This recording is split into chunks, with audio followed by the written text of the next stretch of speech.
Hello दोस्तों, मेरे channel सुख समृद्धि उपाय में आपका हार्दिक स्वागत है। मैं आज सुनाऊंगी तुलसा जी और सालीग्राम की कथा। वीडियो उपयोगी लगे तो लाइक सब्सक्राइब जरूर करिएगा, जो आगे वीडियो मिलती रहे। और मेरे चैनल पर कार्तिक की सारी वीडियो हैं, जो मैं नहा रही हूँ सारी डाल ली हूँ, आप जरूर देखिएगा। तो बढ़ते हैं वीडियो की तरफ। एक बार दैत्यराज जलंधर के साथ भगवान विष्णु को युद्ध करना पड़ा। काफी दिन तक चले संघर्ष में भगवान के सभी प्रयासों के बाद भी जलंधर परास्त नहीं हुआ। अपनी इस विफलता पर श्री हरि ने विचार किया कि यह दैत्य आखिर मारा क्यों नहीं जा रहा है। तब पता चला कि दैत्यराज की रूपवती पत्नी वृंदा का तपबल ही उसकी मृत्यु में अवरोधक बना हुआ था। जब तक उसके तपबल का क्षय नहीं होगा, तब तक राक्षस को परास्त नहीं किया जा सकता।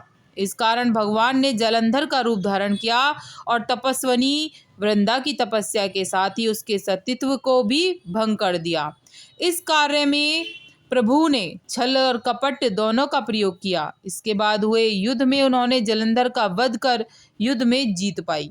पर जब वृंदा को भगवान के छल पूर्वक अपने तप और सतीत्व को समाप्त करने का पता चला, तो वह अत्यंत क्रोधित हुई और श्री हरि को श्राप दिया कि तुम पत्थर के हो जाओ। इस श्राप को प्रभु ने स्वीकार किया, पर साथ ही उनके मन में वृंदा के प्रति अनुराग उत्पन्न हो गया।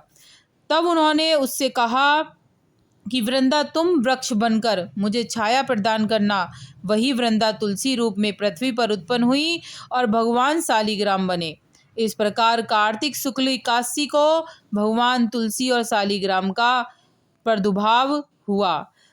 देव उठानी से 6 महीने तक देवताओं का दिन प्रारंभ हो जाता है। अतः तुलसी का भगवान श्री हरि सालीग्राम स्वरूप के साथ प्रतीकात्मक विवाह कर श्रद्धालु ने वैकुंठ को विदा करते हैं। बोल विष्णु भगवान की जय, बोल तुलसा मैया की जय। अब सुन लेते हैं सालीग्राम जी की दूसरी कथा। एक बुढ़िया थी, उसके सालीग्राम जी की सेवा थी। कार्तिक मास में वो पुष्कर स्नान का विचार कर पड़ोसन से बोली, मैं पुष्कर जा रही हूँ, तू मेरे सालीग्राम का ध्यान रख लेगी क्या? पड़ोसन बोली, मुझे सेवा पूजा नहीं आती है, बताओ कैसे करूँ? बुढ़िया बोली, सवेरे इनको उठाना, लोटा भर के नहला देना, पानी पिलाना और बगीचे से फूल लाकर तुलसी लाकर इन पर चढ़ाना। भगवान को जल और कच्चे दूध से नहलाना, चंदन लगाना और तुलसी चढ़ाना, दूध का भोग लगाना। दोपहर को रसोई जब बनाओ तो भोग लगाना, शाम को दिया जलाना। ऐसे ही सेवा पूजा करना मेरे कृष्ण कन्हैया की, मेरे सालीग्राम की। कहकर वह चली गई। पड़ोसन ने बुढ़िया के कहे अनुसार किया, पर भगवान की थाली से भगवान जीमते ही नहीं, दूध पीते ही नहीं। चिंता में पड़ गई। भगवान आपकी मालकिन आएगी तो कहेगी, मेरे भगवान को कितना दुबला पतला कर दिया तुमने। अभी 1 महीना है और आप जिम लो तो जिम लो नहीं, भूखे रहते हो आप। और वो भी भूखी बैठी रही है देखकर कि भगवान जिम क्यों नहीं रहे हैं। भगवान ने सोचा, अब तो दर्शन देने ही पड़ेंगे। छोटा सा मोर मुकुट पीताम्बरधारी रूप लेकर पाटे पर बैठ गए। दूध पी लिया और जिम कर रोज ऐसा ही होता रहा। बोल कृष्ण कन्हैया लाल की जय, बोल विष्णु भगवान की जय।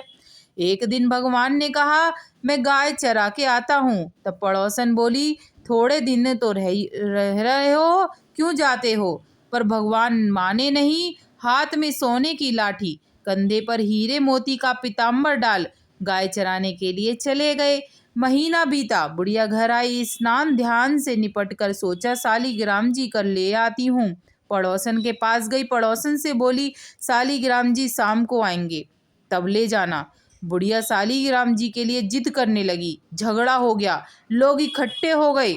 पड़ोसन बोली, बुढ़िया को समझावे कि 1 महीना निकला है, जैसे शाम तक सवेरे हो गई हो।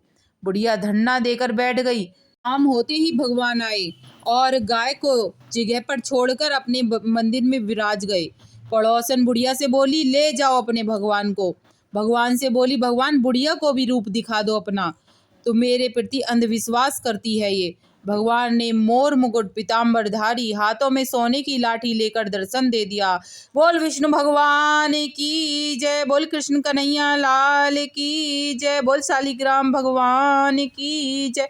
बोल तुलसा माता की जय। श्रीमन नारायण नारायण नारायण, श्रीमन नारायण नारायण नारायण, भज मन ना